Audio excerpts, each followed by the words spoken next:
Alright guys, Kremp again today. Hope you're doing well and enjoying your day so far. Massive drama going down last night. Gentleman's agreement drama continues to emerge on the pro side, but on the challenger side, iLLeY and Prolute absolutely going at it to such an extent that their team blows apart live on stream last night. Both of these guys, of course, actually shared a spot for some time on OpTic Texas a couple of years ago in the Vanguard year when iLLeY was suffering with his thumb injury. Prolute came in instead. Fast forward a couple of years, it is a very different story between these two guys, and it gets rather entertaining and spicy indeed. Very much into your thoughts in the comments. Hit the like button if you enjoy. Subscribe if you're new as always. I would greatly appreciate it. Thought a couple of cool shots already of Clay kind of clearing out his old house. I think he's moving into some facility that the Falcons have got him sorted for the upcoming year. Never ceases to amaze me just how many controllers these pros have, and as Clay says, this isn't even half. I think accuracy, I don't know how many controllers accuracy has, but I heard a story that accuracy used to get new controllers all the time. As soon as they started not feeling as he wanted them to, he'd just get a new one. And I think Cellium is a player who likes to play with an old controller where the thumbsticks are a little bit looser. But some players are definitely the opposite. There was a bit of discussion actually from Clay I thought was pretty interesting really, because this is Fellow. We know that his team in challenges is no longer going to be the same because of some of the changes that are happening there. And just looking at their scrim results really against various teams, potentially against other challenger teams, potentially against pro teams as well.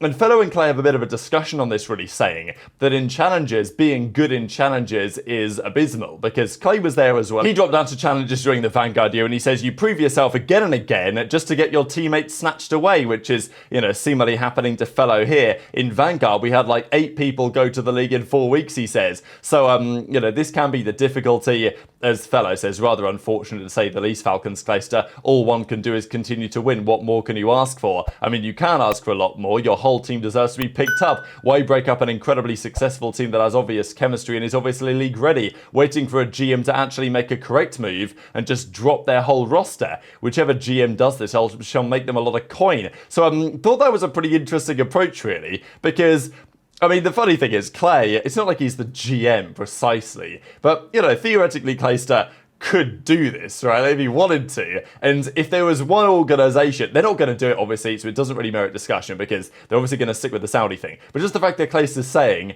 that, oh yeah, well, some of these teams should just drop their whole team and pick up you guys instead as a team of 4, which would not be a bad idea. They've been cooking in challenges, winning all the challenges tournaments. You put them into the league, they're probably, top 6, top 8, something in the middle of the pack. That's how it seems. Neptune, of course, we think is getting signs now to Surge. So this isn't going to happen. And it never happens, right? Picking up a full Challengers team, very rarely, maybe like Gorillas last year or something, doesn't really ever happen. But Clay says it's a good idea. Some teams should do it. But it's like, if there's one organisation that would benefit the most from doing it, it's, theoretically right now the Falcons, but of course Clay isn't going to do that. And no other organisation probably is either. But it was interesting what he said here. Been stated from the start, Falcons is trying to develop regional talent from the Kingdom of Saudi Arabia and raise the fundamentals on an entire region. Still confused how people don't understand that. Remember when EU sucked or when Australia was a joke? Now the best players in the world are from there. Now, okay, sure, they've got HyDra, and to be fair, Europe, there's a number of good players. Australia, apart from, let's be real. You look at Australia, Fighter, Shocks,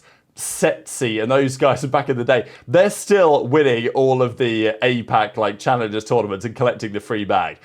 There is, apart from Pred, obviously he's now in the league, there are no other real talents emerging for the region. And then from Europe, you've got HyDra. And apart from that, the other best players of all time, obviously Bance, CleanX is up there now, Insight is up there now. So I think it's certainly possible, right, that, from Saudi Arabia, there does become a more thriving scene and some really great players emerge in the region. So I understand why it's being done. But equally, it took a few years for that to happen in those other regions. Are the Falcons going to commit to the full Saudi team for a number of years before they maybe develop the talent to get to the point where they could win? Unlikely, in my opinion. My feeling is they will keep their Saudi academy roster, and then they maybe will keep, one Saudi player who can speak good English on the main team. And then maybe over time, times will change to some extent. But into your thoughts in the comments below. Omit again in capital as well, with Neptune seemingly out of the picture. But speaking of Challengers roster drama, we got to get into this. This was spectacular last night on the timeline, and we saw the following. So iLLeY and Prolute, they were teaming up in challenges, and they were not very happy in scrims. It was a complete crash out.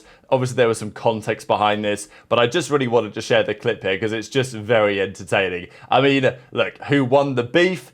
I guess people are going to say iLLeY at the end of the day. Of course, Prolute's going to get roasted hard for the fact that iLLeY said that he can't even wake up on time for scrims and stuff like this, which is still pretty mind-blowing to me, especially as a player who's trying to grind out through challenges, get back to the Pro League. Of course, iLLeY's trying to be in the same boat, and maybe neither of these guys are better than each other based on some of these comments that were made in this clip, but still, iLLeY looks like he's going to be staying. Prolute's going to be out of there as well. They're parting ways going forwards. And as I said, they used to kind of not share a spot exactly, but when iLLeY was dropped by, of course, OpTic, not dropped, but he was benched with a thumb injury, they brought Prolute in instead. And Prolute spawned in on the main stage with Scump, with Shotzzy, and with Dashy, right? Like Prolute had, and Prolute got some credit for his performance at the time and the way that he was able to replace iLLeY and all these other things. And online he was okay. They went to LAN though and it didn't really happen. Eventually they got rid of Prolute, they brought iLLeY back in and it never really went to plan, there was drama. But look, at the end of the day, people are going to roast Prolute here because he did have his chance with those legendary players and didn't play especially well. iLLeY has had his chance with those guys as well and has had his ups and downs, but at the end of the day, he is a world champion for a reason. Join up, bro. Join up. Don't cut up, bro. Don't cut up. I can't know, bro. I'm saving dope. Nah, trust me. No, you're not, bro. No, you're not. I promise you I'll lose so much. I'm saving dope right now. Trust me, bro. Like that. Byron, did you tell them you want to change host? No, nigga, you're the one that got the stream. Bro, you're the one who wants to change fucking host. I'm getting off. Are you retarded, bro? I'm getting off. Channel switch. Are you okay, I'll tell them. Holy fuck. You're the one that got the stream, made me get Yes, but you're the one who's bitching. We're on their quad host. Are you retarded? We're obviously not gonna fucking even look close to fucking decent. Bro, my controller has been fucked the first 2 fucking maps. I'm just telling you. It doesn't help the situation when they're on quad host. These are terrible. Do you have autism or do we have fucking like brain? Did we fall on that fucking floor today? Like we don't. Are you brain? You can't even wake up for a fucking 2. No wonder you're am for so long. I don't want to play with none of you niggas. You niggas are awful. You're the new team. You guys What? are terrible. Bro, that's why you guys shit on. That's why you guys shit on. User was moved to your channel. That's why you guys shit on your am. You don't win shit. You're dog shit. You don't move. You're awful. You're a dog shit. You're a fucking dog shit am. You're awful. Please, you're a dog shit am. What? Are you brain dead? No wonder you're am. Yeah, well, I'm not playing with Byron. This guy's brain dead. He doesn't wake up for 2s. This guy doesn't wake up for 2s. Like, this guy doesn't get scrims. This guy doesn't do anything. He doesn't get kills. He doesn't row. He maybe hops hill sometimes. But like, holy fuck, no way this guy's going back in the league. No wonder he wants to go to AR. No wonder you want to go to AR so you can go back in the league because you know you can't make it as a sub, you dog shit moron. What are you gonna make it as, nigga? I'm gonna make it as, yeah, I'll make it as main AR. Fucking don't worry. One more than you in one tournament than you probably will make in 20 years of your life. You're still a virgin. Yeah. Nah, everyone can see the AM scene. Can't even wake up for 2s. Laugh my ass off. Can't even get scrims either. This guy does nothing. No kills, hills, rows, anything. Byron, you're a dog shit am, bro. You're a dog shit am. I did not expect this shit. Byron, you're a dog shit am, bro. There's a reason you're am. Yo, stream. This guy wants to change from a sub to an AR because this guy can't get kills with the sub, bro. Like, so he will get picked up. It's like the cringiest shit ever. So a sensational crash out as always. You know, Call of Duty never gets old, does it? There's always some sort of drama. But as Prolute also said, 3v3, 4v4 Chal, new Jackal GAs. What's going on here? So as Prolute says, the GAs are the same as before. The game twist barrel and no muzzle on it. That's what they're messing around with at the moment. And some ARs, I'm sure, kind of like it because they are, you know, using the Jackal that is weaker than it was before. A lot of the SMGs aren't very happy about it at all. And some SMGs are going to such an extent that they are taking a stand against the Jackal GA. So 04 says, and I mean, it's funny how this works, isn't it, really? Because, you know, as I said yesterday, a lot of the time the ARs are kind of in control of the GA chat. Shouldn't be how it is. And there's also been talk about the GAs being passed without even any real voting coming into play, which of course is a problem in and of itself. But some SMGs apparently are so unhappy about these changes that the ARs, big AR, are making that they're going to take a stand and they're going to use it anyway. So 04 and Real both surge and Heretics potentially aren't very happy about it. Parasite gives his potential suggestion, as Nastie says, no you ain't, I'm the rep now. Vancouver is voting in favour of the ARs. I thought was pretty funny in the replies, so showing that Nastie is staying there for the time being. And then there was also further discussion that apparently the C9, so the C9 is like the MP5 that the pros have been using instead. They're trying to get rid of that one instead. So you know, I just find it mind-blowing. As I said yesterday, I'd like to see the Sorg actually arrive into the meta. And the pros sometimes, very rarely, make a decision which makes sense with regard to GAs. Most of the rest of the time, they have no idea really what they're doing. And they just ban stuff that doesn't make sense. I mean, obviously we saw they banned a load of the ARs when the game first came out because they thought the ARs were too good. Whereas to me it was plain as day clear that the Jackal was going to be the best gun of the game. I don't know, I'm sure many of you guys felt similarly after using it for a little while. So, especially because the movement and everything, right? The way the movement is, like the Jackal was always going to be godlike. I don't really understand why there was so much surprise. So, and you know, maybe it's fine. As I said yesterday, it's been a while since we've had a game where the SMG... the SMGs are too strong in COD, in my opinion. I mentioned that point yesterday. But it's been a while since we've had a game where the SMG is the favoured weapon, really. Like, the last few titles, generally speaking, the ARs have been preferred in many instances. So I don't really mind the idea of, okay, the SMG maybe has too much range for my liking, but if the SMG is the stronger gun compared to the AR, I think that's probably fine. It's just some teams and some AR players don't really like it as it stands. I mean, you look at a team like Cloud9, for example, Sib and Attach, those were the two players on their roster we expected to be the better two players rather than Kremp and Mack on the SMGs. But it's actually been very much so the other way around. And that's probably partly because of where those players are, maybe Attach especially in his career, and Kremp maybe being better than expected, and Mack certainly coming back from his kind of hiatus better than expected too. But also it's probably to do with the way the weapons currently are. So enjoy your thoughts on that one in the comments section below.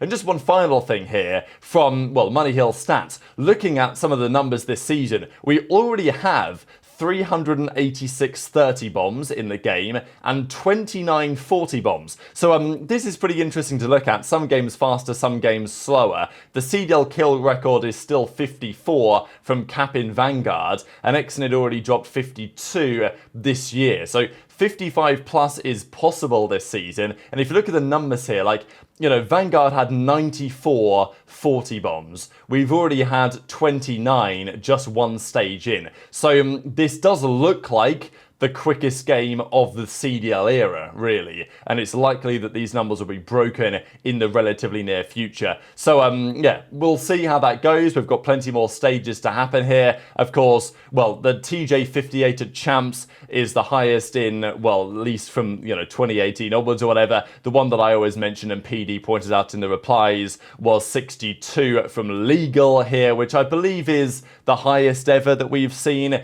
This, of course, Fringe, which you know, brings a tear to my eye really here, the orange trucker on the left hand side. But yeah, this, I mean, look at this. TSM versus H2K, Stage 2, Week 9, Casters, Courage and Revel. Like, isn't it beautiful? Ivy, Pac-Man, Theory and Wheats versus Lacefield, Fears, Legal and Fizzip. Like, wow, what a time that was. So yeah, this is a generational map here from Legal. And yeah, 250, 221. Whether anyone can get to 60 here in Black Ops 6, I don't know. It's not impossible, but it is unlikely, and also it depends what maps come in or whatever. If they brought Frequency back in, I guess Frequency actually isn't a tiny map, really. It just felt kind of small for 5v5. But, I mean, even if we played something like that new, what's it called, dealership map, all the hills are kind of close to one another, maybe there's a possibility for a load of kills there. I don't know, Twitter your thoughts in the comments below on that one. And just one final thing, this is an interesting question. Who is the better player of all time,